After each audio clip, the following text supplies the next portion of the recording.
ভিডিওতে আমরা সপ্তম শ্রেণীর দ্বিতীয় পর্যায়ক্রমিক মূল্যায়নের ইংলিশের 9 নম্বর স্কুলের প্রশ্ন উত্তরটা আলোচনা করব। এটা সিনের একের দাগেরটা দিয়েছে মোগলি অ্যামং দ্য উলফস থেকে। বলছে the tiger roars filled the cave.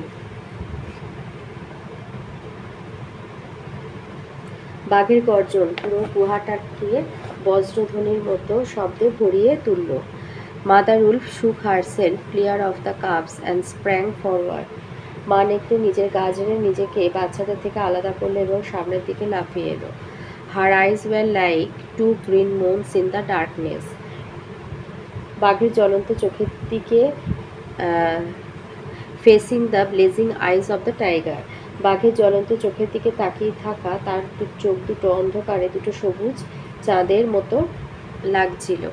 Sher Khan might have faced Father Wolf, but he could not stand up against Mother Wolf. Sher Khan হয়তো বাবা নেকড়ের সম্মুখীন হতে পারত, কিন্তু মা নেকড়ের সামনে সে রুখে দাঁড়াতে পারল না। He knew that where she stood, she had all the advantage of the ground and would fight to death. Sher Khan জানতো যে সে যেখানে দাঁড়িয়ে থাকুক না কেন মা নেকড়ে সেখানে সম্পূর্ণরূপে সুবিধাজনক অবস্থায় ছিল আর আমৃত্যু যুদ্ধ করত। So he backed out of the cave mouth growling. তাই সে গর্জন করতে করতে গুহার মুখ থেকে পিছু হটল। এতে আছে write T for true statement and F for false. এখানে কিন্তু শুধু ট্রু ফলস বলতে হবে, কোনো সাপোর্টিং স্টেটমেন্ট চাইনি। তো আইতে লিখেছে mother Wolf lived forward to face the Sher Khan. True. Number 2, mother's wolves eyes were like to yellow moon, সেটা ফলস, গ্রিন হলে ঠিক ছিল। Number 3, Sher Khan faced mother Wolf কারেজিয়াসলি, সাহসিকতার সঙ্গে মা নেকড়ে শের খানের মুখোমুখি হয়েছিল। শের খান মায়ের নেকড়ের মুখোমুখি হয়েছিল, এটা ফলস। বিতে দিয়েছে why did Sher Khan back out of the cave mouth. কেন শের খান গুহার মুখ থেকে চলে গিয়েছিল।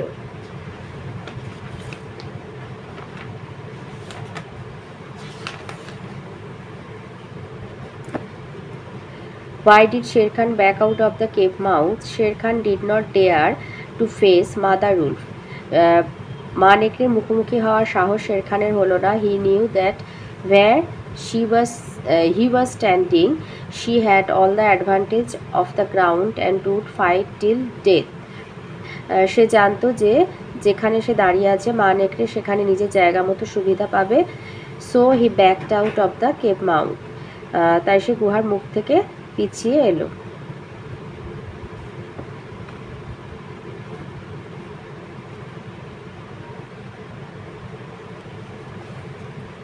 এবার আসে আনসিনে। সেলফ হেল্পের উপর একটা প্যাসেজ দিয়েছে। বলছে সেলফ হেল্প মানে নিজেকে সাহায্য করা, means using one's own power to get success in life. তো জীবনে সাফল্য পাওয়ার জন্য নিজের ক্ষমতাকে ব্যবহার করাটাই হচ্ছে self help. Success in life is desired by all but few attend. সবাই চায় জীবনে সাফল্য লাভ করতে, কিন্তু কিছু সংখ্যক মানুষই পায়। The reason is that success does not come of itself. এর একটাই কারণ, সাফল্য নিজে থেকে আসে না। It is the reward of honesty and hard work. এটা হচ্ছে সততা এবং কঠোর পরিশ্রমের পুরস্কার। The key to success is in our own hands. তো সাকসেস পেতে গেলে, সাফল্য লাভ করার চাবিকাঠি সবটাই আমাদের হাতে। If we cultivate self help without depending on others to help us, we may reasonably hope to succeed in life. তো আমরা যদি নিজেরাই চেষ্টা করি যে নিজেদেরকে সাহায্য করব, আমরা যদি অন্যের ওপর ভরসা না করে থাকি, তো তাহলে আমাদের সাফল্যটা আর কি জীবনে আশা করা যেতে পারে। তো এতে দিয়েছে complete the following sentences with information from the above passage. আইতে আছে the meaning of self help is using one's own power to get success in life. Number 2, we can hope to succeed in life if we cultivate self-help without depending on others to help us.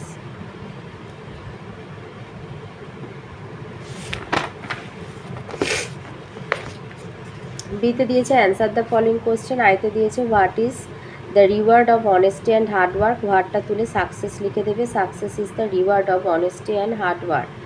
Number 2তে দিয়েছে put a suitable title to the passage, তো দেবে the key to success. Grammar আর ভোকাবুলারিতে চলে আসি। 3 আছে do as directed, আইতে আছে পজিটিভ ডিগ্রিতে লিখতে হবে। এখানে সেন্টেন্সটা হচ্ছে Shimla is cooler than Kolkata, তো লিখবে Kolkata is not as cool as Shimla. Number 2তে দিয়েছে কারেক্ট ফর্ম অফ ভার্ব, তো I have finished my task before the schedule time. 3তে দিয়েছে he got down from the running bus, এখানে পার্টিসিপেল অ্যাডজেক্টিভ রানিং।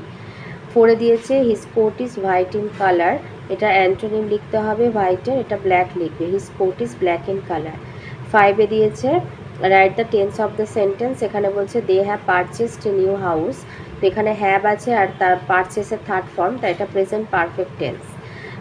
6 দিয়েছে using preposition the boy is writing with a pen. 4এ দিয়েছে find out words from the passage in question number 2 which mean the following, আইতে আছে strength হবে পাওয়ার, আর 2তে gate হবে attain.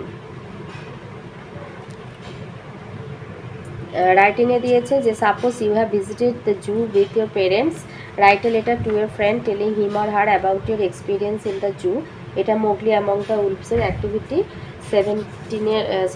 17-এ রয়েছে এই লেটারটা। তো লিখবে dear Anjan, hope you are fine, আশা করি তুমি ভালো আছো। Today I am writing this letter to you just to share my feelings and experience I recently had, তো সাম্প্রতিক আমি যে অভিজ্ঞতা লাভ করেছি সেটাই তোমার সাথে ভাগ করে নেওয়ার জন্য এই চিঠিটা লেখা। Last week we went to the zoo, গত সপ্তাহে আমরা চিড়িয়াখানায় গিয়েছিলাম। We saw many wild animals along with some beautiful birds, আমরা অনেক বন্য প্রাণী এবং তার সাথে কিছু সুন্দর পাখি দেখেছিলাম। Some of them were very colourful, সেই পাখিদের অনেকগুলোই ছিল খুবই রঙিন। Watching the orangutans play and crocodiles lying in the sun was amazing experience for me, ওরাংওটাংয়ের খেলা এবং ক্রোকোডাইলদের কুমিরদের আর কি রোদে শুয়ে ঘুমানো আমার কাছে একটা অদ্ভুত অভিজ্ঞতা। But I personally felt that this animal should be kept in reserve forest, সংরক্ষিত অরণ্যে এই সমস্ত প্রাণীদের রাখা দরকার বলে আমি মনে করি। As it is best for the wild creature to be in the lap of nature, কারণ সেই জায়গাটাই হচ্ছে প্রকৃতির কোলে তাদের হচ্ছে আসল স্থান আর কি। As soon as this thought came to my mind, যখন এই চিন্তাটা আমার মনে এলো, I started to feel sorry for them, তো সে এই খাঁচায় বন্দি পাখি পশু পাখিদের জন্য আর কি আমার দুঃখ হতে লাগলো। হোয়াট ডু ইউ থিঙ্ক, তুমি কি মনে করো? I will wait for your reply with lost of love, তোমার রিপ্লাইয়ের অপেক্ষায় রইলাম আর অনেক ভালোবাসায় রইল। Yours lovingly Animesh. এখানে দিয়ে দেবে অঞ্জনের ঠিকানা আর এখানে থাকবে তোমার ঠিকানা। তো এই ছিল আজকের আমাদের সপ্তম শ্রেণী দ্বিতীয় পর্যায়ক্রমিক মূল্যায়নের ইংলিশের 9 নম্বর স্কুলের প্রশ্নের উত্তরগুলো।